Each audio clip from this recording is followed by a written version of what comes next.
I am ready to answer your questions. Henry Uri, DZRH. Mr. President, magandang gabi po sa inyo. Magandang gabi. First question po, after 13 days na maitalaga si Vice President Lenie Lobredo as ICAD Vice Chair, kumusta po yung assessment ninyo sa kanya? Masaya po ba kayo o tatanggalin na po ninyo siya? Kindly sit down. Thank you po. Okay. Because it should take a little bit longer to answer. You know, she had so many qualms, complaints about the drug war. And probably she wants to know why persons are killed and why we are being blamed for such deaths. We kept on denying, because it is the truth, that we have no hand in extrajudicial killings. And that is why I required PTV4 to post part of my briefer the previous night, because it is there where all arrests and incidents about drugs all throughout the Philippines are being posted. So you would know, makikita mo kung sinong namatay, sino hindi. And you notice that probably in 2 or 3 publications, there's 1, 2, or 3 namatay. But it is not really that many. As you can see, the symbol there is AAA, that's arrested. At saka yung N, it's neutralized. So yun ang patay. Added to that, sinabi ko sa kanya, tingnan mo, kasi malalaman mo. The other deaths, you cannot attribute it to the drug situation. Hindi lahat ng patay, itapon mo doon sa parang, when you say extrajudicial killing, it really means that it is the government doing it. That is what is it all about. So, in lahat ng patay na walang suspect, ikaw ay mong extrajudicial killing, lahat naman talagang killing are extrajudicial. Ngayon, kaya sabi ko, tinignan mo. You might want to join, participate, cooperate. Why not you take the other, yung sa ICAD? Well, I cannot create an office. I do not have that power. It is only Congress who can create government positions. I cannot do it. Even if it is a delegated power to me in some of the laws. The rule is I cannot delegate what is delegated to me. I am a delegated authority, and I cannot delegate another authority based on the authority of my delegation in the first place. Ganon yan. So, tignan mo yung definition ng position dyan. And it says there about cooperation and all. Pero ang gusto ko sana, sa totoo lang, I mentioned it actually earlier. And I said that to give more teeth to her powers so that maybe she can have whatever she wants there. Sabi ko, as long as there is a security clearance from the government, from the military and the police, go ahead. Kasi sabi ko, cooperate. Sabi ko sa lahat ng police, you obey her. Ang problema kay Lobredo is this. Right after she was appointed, she began talking publicly about inviting the Human Rights Commission. She was talking to the United Nations. She would want to talk to the European. At marami na siyang pinagsasabi. Kung ganon, sabi ko, I cannot appoint her as a cabinet member. If that is the way her mouth behaves, there can never be a position for her. Kasi kung cabinet member sana siya, you know, upon the authority, because he would be an alter ego of me. Ang problema kasi dito, ganito, I cannot trust her. Not only because she is with the opposition. I do not trust her because I do not know her. Hindi ko alam kung sino ang kausap niya noon, kung sino mga politiko, o sino mga tao, probably, you know, one of the biggest, the biggest actually of a drug manufacturing apparatus was in Bicol. Was in Naga. But I'm sure, but in Bicol. So hindi ko alam, politiko siya, hindi ko alam kung sino kausap niya. Maybe sabihin mo that her being president qualifies her to be, of course not. I disagree with that statement that just because she is a vice president, she has already a clearance by virtue of the fact that she is the vice president. No, sir. I disagree with you. That cannot happen. As a matter of fact, the military has to know. And the police has to know whereof you stand and where you came from. And then lang basta na, gimpres of the vice president ka. Karaming mayor na kriminal, namatay na nga eh. The fact of an election is not a security clearance. So nung sige siya nagsalita, sabi ko, I will just forego with the appointment of appointing her as a cabinet member. You know what? She's with the opposition. And she would be attending cabinet meetings.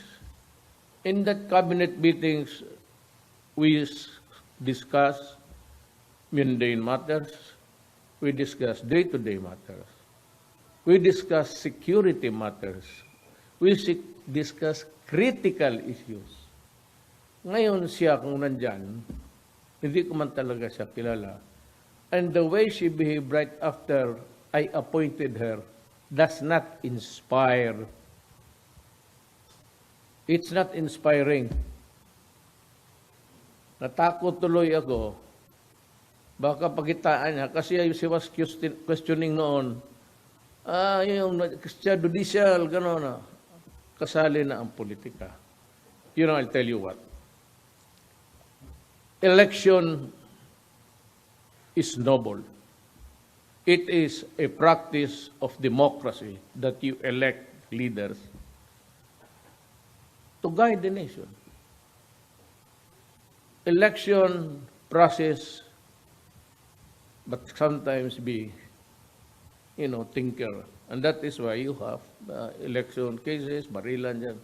The process is abused and trampled. Kaya, delikado yan kasi doon siya sa kabila. Nandito ako, nagtatapunan kami ng basura. Ngayon, kung cabinet member siya and she goes to look into the records that are classified matters, China, whatever, kung hingiin na yan, being a cabinet member, she would have access to everything, which is not. Alam mo, sabi ko, election is a noble thing. But politics is always dirty. Especially if you're the other side. Huwag mo na lang akong bulahin. I will say, kung anong mapulot mo dito, balang araw, 2 years na lang. And she wants to aspire for the presidency. If that is the way her mouth behaves, that is the way, scatterbrain eh. I will talk to this, tapos may, And there are there in the Senate who are fishermen. Nasa Senate may mga fisherman dyan. Na pag magdabas siya, magtanong, kapartido niya, they will fish something from your mouth. Tapos, if they can have this, thing, they can always prepare for you during the election. Ako wala na akong problema. Wala ka namang eleksyon. Siya ang may problema. Kaya sabi ko kay Lenie, noon pa hindi kita sinasagot. Pero yung knee-jerk reaction mo palagi na hindi ka talaga presidente ng gano'n. Hindi ako bubuto sa iyo kasi kaibigan tayo. Right after it was a delicate matter. No, I will talk to one. She invited even yung mga prosecutors ng Human Rights Commission, which we rebuke. What was the purpose? Bakit pupuntahin dito yung mga prosecutors and all observers? She was grandstanding na eh. It was like a carnival after she was talking right and left dito, gano'n. Presidente ka, gano'n ka. You will just place the Republic of the Philippines in jeopardy. Alam mo bakit? It's your penchant. Niger ka eh. Minsan may issue. Tinanong ako ng media, ito ba ang pulis makatanggap ng regalo? Lakson pati siya, automatic. That is illegal, unconstitutional, blah, blah, blah, blah, blah, ganon. Unlawful for a president to do that. Sabi ko sa kanila, just a minute. Kindly look at the anti-graft law because I was quoting the very words of the anti-graft law which allows public officers to accept gifts as token, minimal. Tapos, abogado ka magsabi in public, diretso ka, wala, illegal yan. Bastos yan. Bakit mo turuan ang pulis maging... Look, just before you open your mouth, kindly think. Dito, puro imbita ka na, I will invite the United Nations. Imbitahin mo silang lahat. Pero sabi ko, barahin ka na. Ang sa iyo, need to know ka lang. But as ICAD, you can direct, sabi ko, you can give the directions, you can give the guidance, but you do not have to go there and waggle inside the law enforcement process. Magsama ka doon sa mga mabuti. I suggest you go to the mga police. Ako, I suggest, henceforth, itong mga pulis, basta the drug raid, invite every network. Magpa-cover kayo dyan sa likod para makuha ang pagkatigas ninyo. Mga pulis kayong yawa. Simple lang man yan. You could have requested somebody. PTB4. I-cover mo kami. Diyan ka sa likod. Para pagputok, sabay na tayo. Akala mo naman walang namatay na pulis. Sabi ko. Now she is treading a very dangerous ground. I leave it to her to continue. Well, Lenie, you give them the proper guidance, the direction to which they should proceed. The way the reporting, it must be clear. Have it reported, ako, nanyan sa PTB4, yung extra time dyan. Nandyan lahat yung incidents regarding drugs. Makikita mo, sino ang mga tao sa Pilipinas. That is every day. May briefer na ba ngayon? Do I have the briefer now? Makita ko sa inyo. First page yan, kalista. Yun ang pinapakita ko. Tingnan mo kung ilang patay. O yung ibang patay, yun, because that is the official record. When they go out of the, nandiyan yan sa logbook. Operation, target, drug, gano'n. Hindi maka-counted check ninyo eh. Kaya kung makinig kayo sa basura, so it's really between kami and ang opposition. I am inviting the Filipino people to choose which is good. Yung namatay na mga kriminal o yung mga inosente. Mamili kayo. Ilan ang namatay na inosente na wala kalaban-laban? Ilang bata na namatay na ni-rape na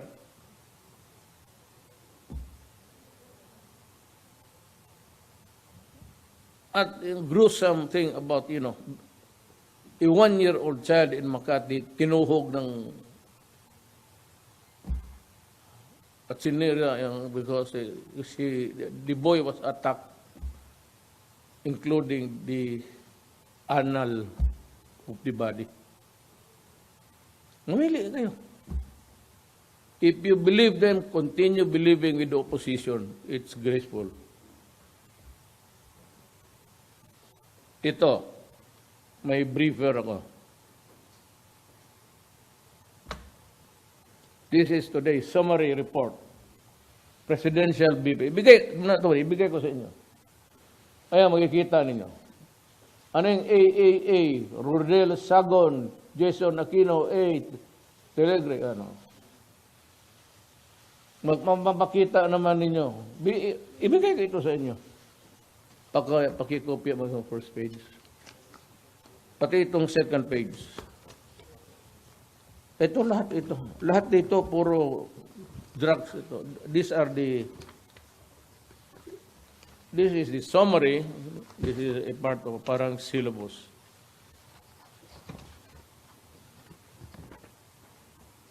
Yan ibigay ko. It's posted for the information of the entire country, people. Ito, gabi-gabi pumapasok ito sa akin. Mayor, ganun rin. Sinunod lang nila yung style ko. May mga pataya noon, pero lahat, walang ito. Ito, drugs lang talaga to. Dalawang pages. The first 2 pages. Have it reproduced on electronic copies, so I can give it to them. Ay, babak to Lenie. Masyado kang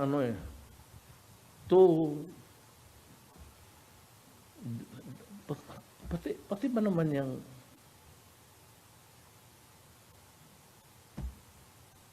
yung prosecutor and the tweet, kita ko yung tweet eh. I am packed and ready to go and arrest Duterte. Yan ang imbitahin mo. Ganon ang salita sa akin. Putang ina, Lenie, sa harap mo, sampalin ko yan. Dalhin mo dito. I dare you, invite him. Sinabi ko kasi sa immigration, papasukin ninyo. I dare you. Kung talagang dedicated ka, papasukin mo dito, putang ina yan. Puntahan kita sa opisina mo, sampalin ko yan sa harap mo. Ito ang isampal ko.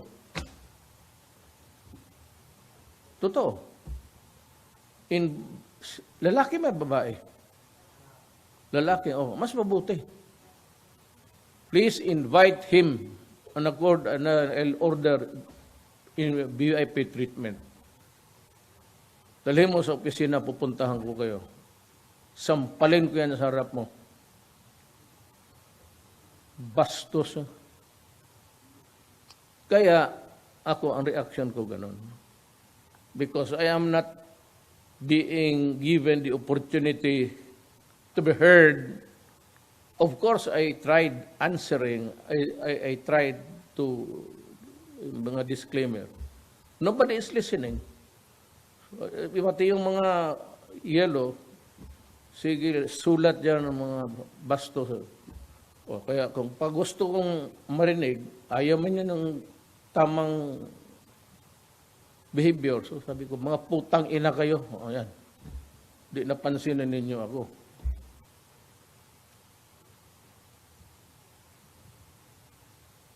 So yan ang, sandali lang, tapos, just let me round off kay Lenie.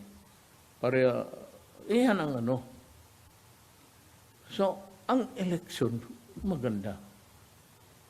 Pero yung election process, sinisira ng mga politiko. Terrorism, vote buying, kung ano-ano na lang. But the election itself, provided in the Constitution, is a noble one. It's a sacred exercise. Pero yung politics na nagdadala ng election is rotten. Dito sa Pilipinas. Kaya nga sabi ko, kung anong makain sa bunganga ni Lenie dito, makuha niya, including gawin ko siyang member ng cabinet. If I make her one of the cabinet members, then she would participate in the discussion and would know everything that is classified as a mundane and just an ordinary thing. It's all discussed there. But sometimes, there are crisis days when you have to go into the records again and try to elicit from the military and the police. Ano ba nangyari dyan? Hindi ko siya ganito. Delikado yan kasi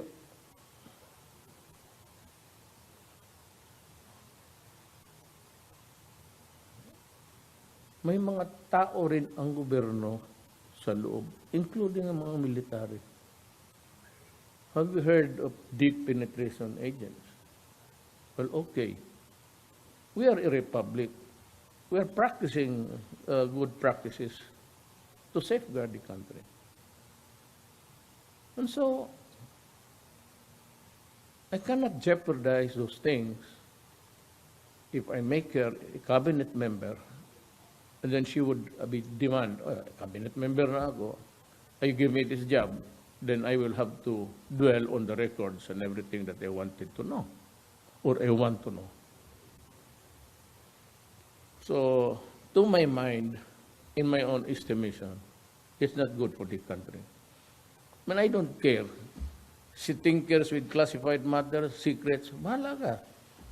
Ako, bahala. Huwag mo lang akong galawin. But then, what do I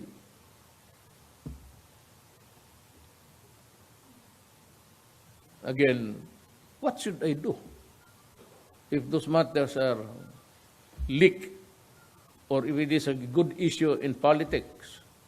Oh, because ito siya ang nag-order ng killing nito, o siya ang nag-order tapos namatay. And then they would develop a story and they would twist it. Then you come up with some accusation. I do not allow people just shooting, nakaluhod na yung tao. What for? Why do you have to get yourself into a worrying situation? You have to answer. Dalhin mo na lang sa istasyon, then throw him to the slammer. Yes, please. Clarification lang po, Mr. President. So your instruction to ICAD in interagency is not to give the Vice President a classified information? Need to know lang siya. You know what is the need to know to complete her... if she asks something, then you give her half of it. Okay. The other half, if it's a classified information, there is no need for her to know. All right. And why keep her if you don't trust her? Wala ako. I am not keeping her. She is there. I appointed her. She's working. As a matter of fact, she's been issuing statements every day. Sinabi ko lang, I am just saying the parameters. But she is there. I do not have to fire her. She is there. She is working. in the first place, actually, what she should have done, should understand that, is to give the direction and the guidance. And of course, instruct the law enforcement agencies to make it more transparent to her liking. Paano ba ito, ma'am? Ano bang gusto mo? Picture. Pagkatapos, o yung testigos muna, pakinggan na sa recorder. O. Ito ba yung... Make it more transparent for the people. I never said I'm firing him. I said I decided not to appoint her as a cabinet member because I think I will jeopardize the whole situation, including records classified, which are secrets. Tawag nila dyan, state secrets.